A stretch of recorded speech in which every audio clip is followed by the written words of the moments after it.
Welcome, everybody. Today we've got Mike Swenson from Mel Foster Group, one of the preeminent electronics reps in the industry, and certainly a great thought leader in the industry as well. And so we're honored to have him here. Mike, how you doing today?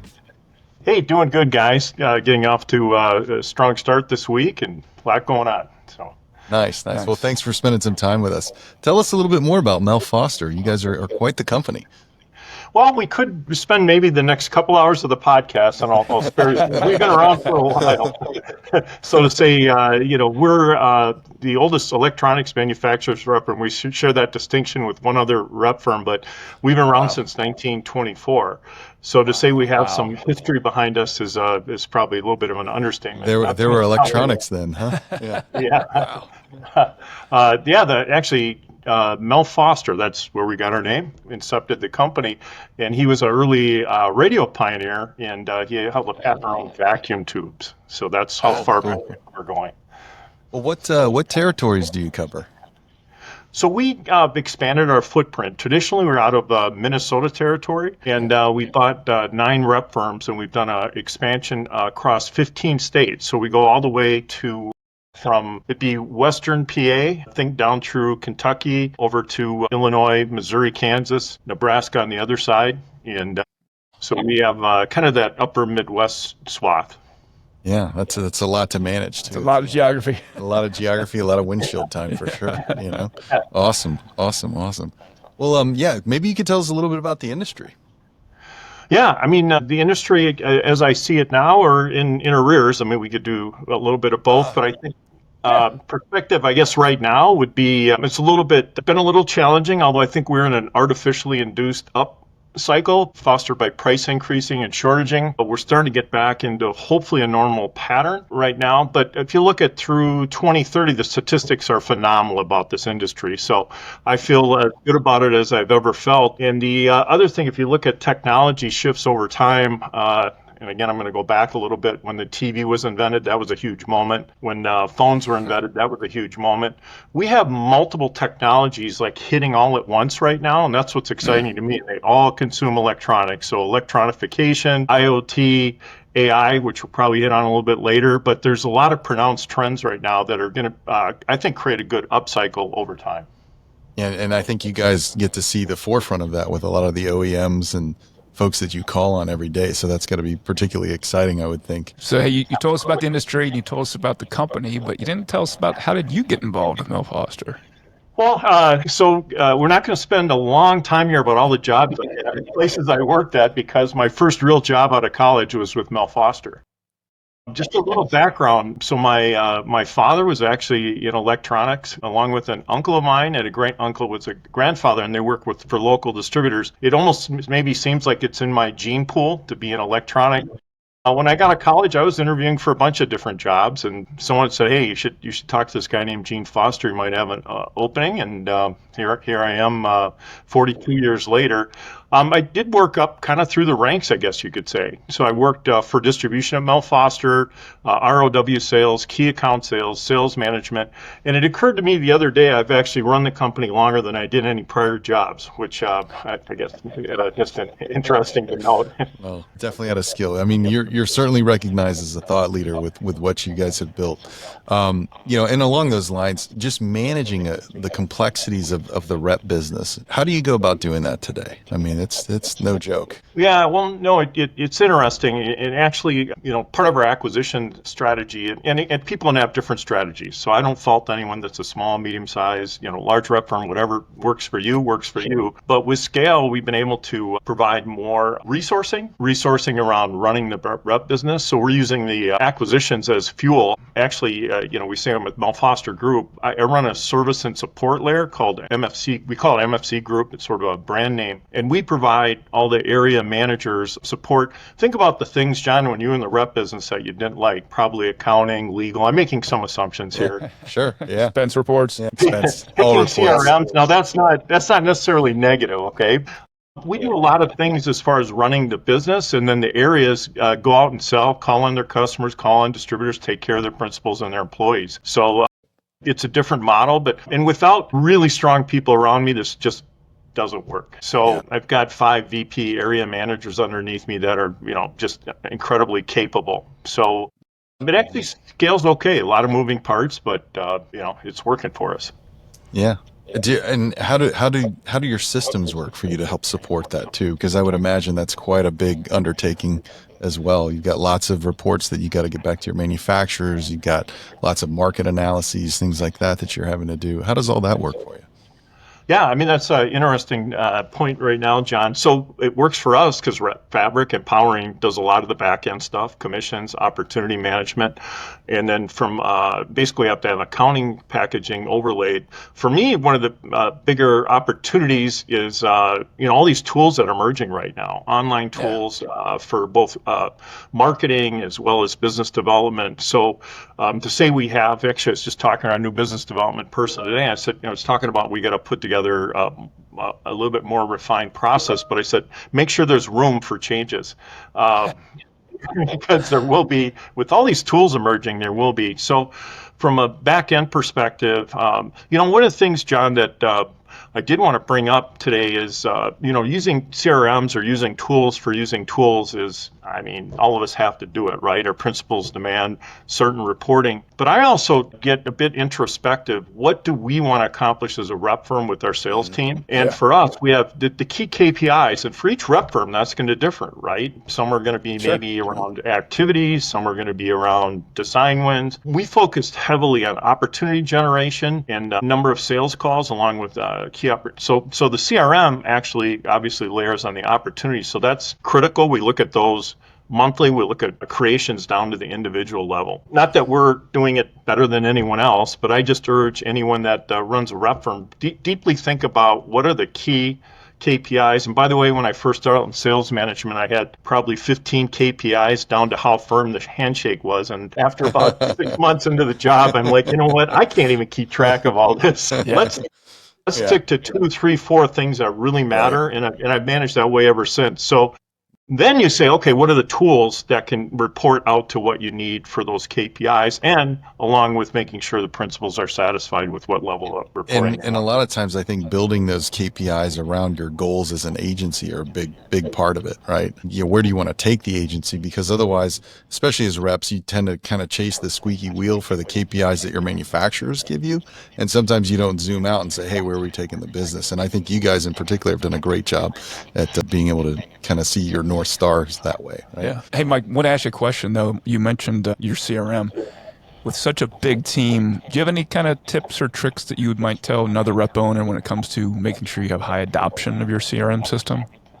I'm going to swing back to those KPIs for a moment. If your management's talking to you weekly about your opportunity creations and your top opportunities, we actually have internal awards based on KPI achievements that are quarterly. Trust me, it's very visible who's generating a lot of opportunities and activities. And I try to be on the more positive end of the spectrum rather than going to Joe saying, I'm sorry, you're not doing the job, do more. We do have to have some discussions. We have a kind of a minimum level we expect out of people, and below that, you want to be in that friendship trophy round.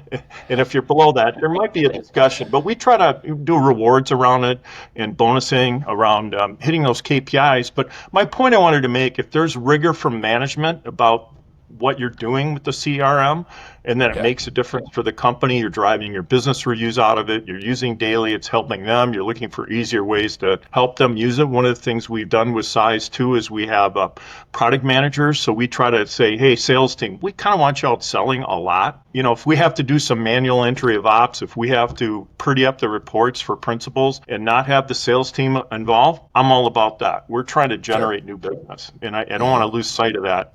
An adage I used one time, and I had a little challenge answering the question, but I figured out the answer pretty quick. This is a while ago, but one of my sales team members, when they were starting to use the CRM, he goes, Mike, do you want me to be a newsmaker or a news reporter? What do you want out of me?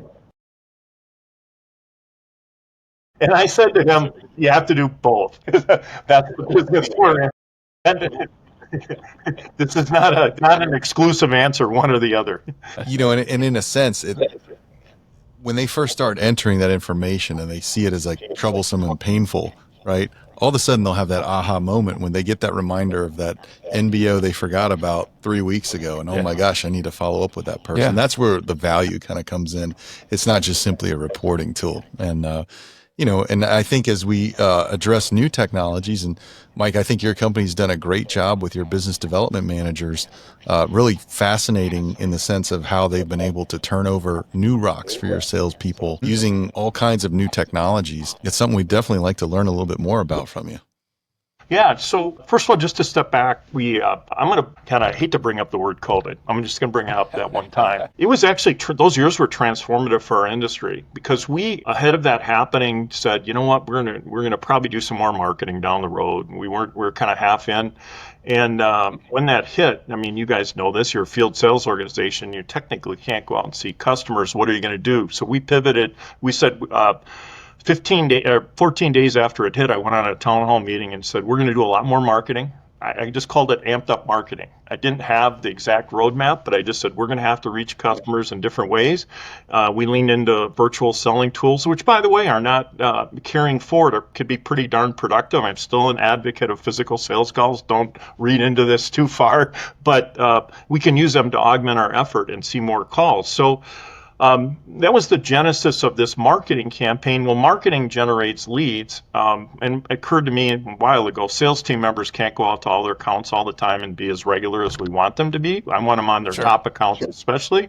So this is playing into using the virtual tools basically to make a lot of sales calls. So we created a marketing, I consider to be real wide, larger campaign, several hundred, 300 derived messaging. And our new business development people will be more specific, liken it to trying to identify what technologies the customer is going to use at a granular level, and then presenting technology. And guess what? Your open rates go through the roof and people want to talk to you if your messaging is on point. So it's a play on virtual selling and getting into a wide amount of customers. And I have to tell you, we started it now about 18 months ago, and then realized this, here's the other challenge we had is let's hire someone out of college or with limited experience in the industry, and let's make them talk to highly technical customers and generate opportunities.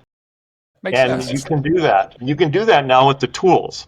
So, you can look really smart fast. And you guys know this. Using LinkedIn, we use LinkedIn, Zoom Info. Yeah. There's a lot there. And then you throw AI on top of it. I can know a lot about you rather quickly in a positive way to understand how to message and to, get appointments and get more opportunities. So that's sort of the engine we developed as we've got NBD. They cover different areas. I mentioned that service and support layer. Not there's two of them, and we're actually adding a third, but we have multiple areas reporting up into them, so it's a centralized resource, and I've mentored them up, but they're generating almost the same amount of ops as a traditional outside salesperson. I thought you might find that fascinating. Wow. And probably at a different profile of an account, I would think. Yeah, absolutely. Yeah, the small, medium-sized accounts. Now, unassigned accounts are low-hanging fruit. Of course, hey, if we're not calling on them, let's call on them. But we've also offloaded on some of our sales team members on the bottom part of their account list. If they can't get in it as frequently as an account, they may do an outbound effort to find out if there's new projects and get new meetings. And they're now we talked about key metrics. Their KPIs are different. When I was talking KPIs earlier, that was for field sales.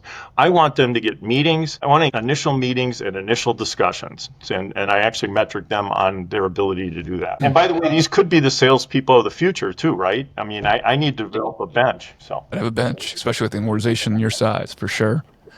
Hey, Mike, how do you see, you mentioned it kind of earlier on, but how do you see AI affecting the rep business? So last I checked, if you look at what's going on in our business, I don't have principals calling me up and saying, hey, can I increase your commissions? I'd love to have that discussion. And that That's the alternate universe. Yeah, and that coupled with the fact that, we've seen some of the latest inflationary pressures. Medical for us is a killer. Every year it goes up 15%. I'm not getting commission increasing to account for it. Eggs cost more, right? Stuff just costs more. So I look at it, when I step back, I look at it as an incredible opportunity for productivity gain. So if we could operate, I hate to assign percentages to it because we're still fairly early on the learning curve, but let's say if we can do things 5, 10, 15, 20% better, that's my way to counter to get productivity more back into our business. So we're really bullish. We're making investments. We're spending a lot of time.